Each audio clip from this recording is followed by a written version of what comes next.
Hello students, I am Alka Jain. आज हम आपको रामधारी सिंह दिनकर की कविता स्वर्ग बना सकते हैं पढ़ाने जा रहे हैं। स्वर्ग बना सकते हैं कविता रामधारी सिंह दिनकर जी की कुरुक्षेत्र नामक कविता से ली गई है। आपको ये याद रखना है कि स्वर्ग बना सकते हैं कविता दिनकर जी की कौन सी कविता से ली गई है। कुरुक्षेत्र नाम याद रखिएगा। दिनकर जी को पद्म भूषण भारतीय ज्ञानपीठ पुरस्कार मिला है। इन्हें राष्ट्र कवि भी कहा जाता है। स्वर्ग बना सकते हैं धर्मराज इस कविता में जिस समय कुरुक्षेत्र का युद्ध समाप्त हुआ था तो धर्मराज युधिष्ठिर भीष्म पितामह के पास गए थे। उस समय भीष्म पितामह ने जो उपदेश युधिष्ठिर को दिया था उसका वर्णन दिनकर जी ने इस कविता में किया है। धर्मराज यहाँ पे क्यों कहा गया युधिष्ठिर को? क्योंकि युधिष्ठिर धर्म के मार्ग पे चलते थे। चाहे जितनी विपत्ति आ जाए वे धर्म का सत्य का मार्ग नहीं छोड़ते थे। तो यहाँ भीष्म पितामह उन्हें कह रहे हैं, धर्मराज ये जो पृथ्वी है ये किसी की क्रीत का मतलब है खरीदी हुई दासी नहीं है।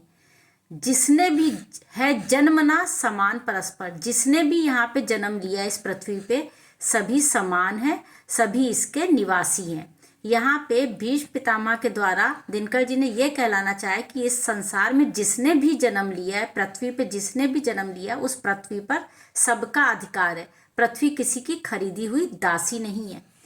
फिर यहाँ पर दिनकर जी कहते हैं कि सबको मुक्त प्रकाश चाहिए। जिसने भी इस संसार में जन्म लिया सबको प्रकाश चाहिए, उजाला चाहिए, सबको मुक्त हवा चाहिए, चैन की सांस लेने के लिए हवा चाहिए और बाधा रहित विकास, जो भी विकास हो उसमें विघ्न ना हो, मुश्किलें ना हो, ऐसा उनका विकास होना चाहिए। चाहे वो निम्न जाति का हो, चाहे उच्च जाति का हो, चाहे अमीर हो, चाहे गरीब हो।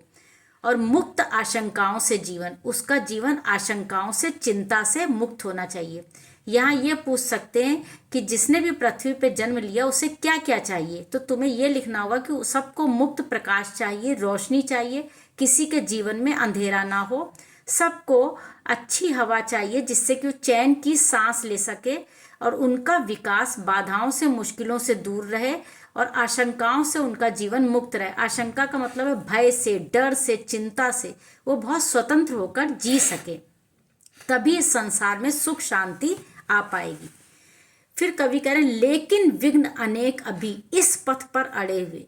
जहां पे समानता की बात आ रही है, मानवता का मार्ग जो है, पथ कौन सा? मानवता का मार्ग, वो मार्ग जहाँ पे सबको प्रकाश समान मिले, हवा मिले समान, बाधा रहित विकास मिले और चिंताओं और भय से मुक्त जीवन मिले। ऐसे मार्ग पर बहुत सी अभी बाधाएं हैं, विघ्न हैं, जो मानवता की राह को रोककर, मनुष्यता की राह को, इंसानियत की राह को रोककर पर्वत अड़े हुए हैं। बहुत से पर्वत खड़े हैं। यहाँ पर्वत का मतलब पर्वत नहीं, उन ऐसे पूंजीपति लोगों का नाम यहाँ पे आ रहा है जो धनाढ्य वर्ग के हैं, जो अपना संग्रह करते रहते हैं और निम्न वर्ग को, गरीबों को देखते नहीं है। वो सिर्फ अपने स्वार्थ की पूर्ति में लगे रहते हैं और इससे मानवता का विकास नहीं हो पाता है। ऐसे लोग बाधा बनकर मानवता की राह पर खड़े हुए हैं। यहाँ पे पूछ सकते हैं कि इस पंक्ति का आशय स्पष्ट कीजिए कि मानवता की राह रोककर पर्वत अड़े हुए हैं। तो यहाँ पे आपको लिखना पड़ेगा कि पर्वत के रूप में ऐसे पूंजीपति लोग हैं, ऐसे धनी लोग हैं जो अपने स्वार्थ की पूर्ति में लगे रहते हैं, निम्न वर्ग को, निम्न जातियों का ध्यान नहीं रखते हैं, अपना संग्रह करते हैं और दूसरे के अधिकार को छीन लेते हैं। यहाँ पे अब आगे करें, न्यायोचित सुख सुलभ नहीं। न्यायोचित ये शब्दार्थ में पूछ लिए जाते हैं कि न्याय के लिए उचित सुख सुलभ नहीं, तब तक आदमी को नहीं मिलेंगे जब तक मानव को, दो बार मानव लिखने का मतलब प्रत्येक मानव को जब तक सारे सुख न्याय के अनुसार जो सुख पृथ्वी ने हमें दिए, जो प्रकृति प्रदत्त सामग्री है, वो जब तक हर मानव को समान रूप से नहीं मिलेगी तब तक चैन कहाँ धरती पर, इस धरती पे किसी को सुख शांति आराम चैन नहीं मिलेगा। शांति कहाँ? इस भव को, भव का अर्थ होता है संसार को, यानी संसार के प्रत्येक मनुष्य को, चाहे वह ऊंची जाति का हो, चाहे निम्न वर्ग का हो, चाहे वो अमीर हो, चाहे गरीब हो, चाहे मनुष्य हो, चाहे महिलाएं हो, चाहे पुरुष हो, सबको समान अधिकार जब मिलेंगे तभी इस धरती पर, इस संसार पर शांति स्थापित हो पाएगी। जब तक मनुज का, फिर मनुज दो बार आया, मनुज का मतलब मनुष्य, जब तक प्रत्येक मनुष्य का यह सुख भाग नहीं सम होगा, सम मीन्स समान, जब तक सुख जो है संसार में जो है वो सभी को समान रूप से नहीं मिलेंगे, तब तक शमित का मतलब होता है शांत, कोलाहल का मतलब संघर्ष। कौन सा संघर्ष? कोलाहल मीन्स आवाज, मीन्स संघर्ष। जैसे जाति के आधार पे संघर्ष, धर्म के आधार पे संघर्ष, ऊंच नीच के आधार पे, अमीरी गरीबी के आधार पे, वो तब तक शांत नहीं होगा संघर्ष जब तक कि सबको समान अधिकार नहीं मिलेंगे। अगर अमीरों को कोई हिस्सा पृथ्वी का मिलता है तो गरीबों को भी मिलना चाहिए। प्रकृति ने जो पेड़ पौधे दिए तो उसका इस्तेमाल सभी समान रूप से करें। नदियों के जल का सभी समान रूप से इस्तेमाल करें।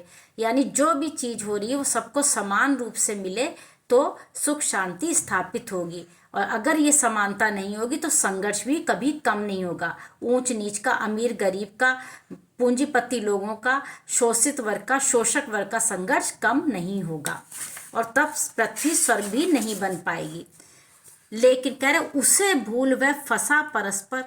किसे भूल कर? समानता की बात को भूल कर कि सबको समानता का अधिकार मिलना चाहिए, उससे आदमी भूल गया है और भय में वो खुद ही लगा हुआ, केवल अपने में, अपने स्वार्थ में लगा हुआ है, अपना भोग संचय कर रहा है। समाज में बहुत से लोग अमीर होते हैं, पैसे वाले होते हैं, वो केवल अपने में भोग संचय करते हैं, अपने सुख, भोग का मतलब सुख, ऐश्वर्य, अपनी संचय करने लगते, एकत्र करने लगते सुख की सामग्री, और जिसमें गरीबों को फिर वो पूरी तरह से मिल नहीं पाती है। फिर कह रहे हैं कभी प्रभु के दिए हुए सुख इतने, किस भगवान ने इतने सुख दिए पृथ्वी पर, इतनी चीजें दी, पेड़ पौधों के रूप में, नदियों के रूप में, है विकीर्ण। विकीर्ण मीन्स फैले हुए, विकीर्ण का मतलब फैला हुआ। इतने धरती पे सुख है कि अगर उन्हें संसार में भोगना कोई चाहे तो उतने तो मनुष्य भी नहीं है। ये उस समय कविता लिखी गई जब जनसंख्या कम थी। तो कह रहे इतनी प्रकृति ने हमें सामग्री दी हुई है, जमीन के नीचे भी, पेड़ पौधों के रूप में, खदानों के रूप में, उतने तो नर भी नहीं अगर भोगना चाहे तो। अगर यही सबको समान रूप से मिल जाए तो संसार में शांति स्थापित हो जाएगी। कोलाहल मतलब संघर्ष, ऊंच नीच का भेद खत्म हो जाएगा। सब हो सकते तुष्ट, एक साथ सब सुख पा सकते।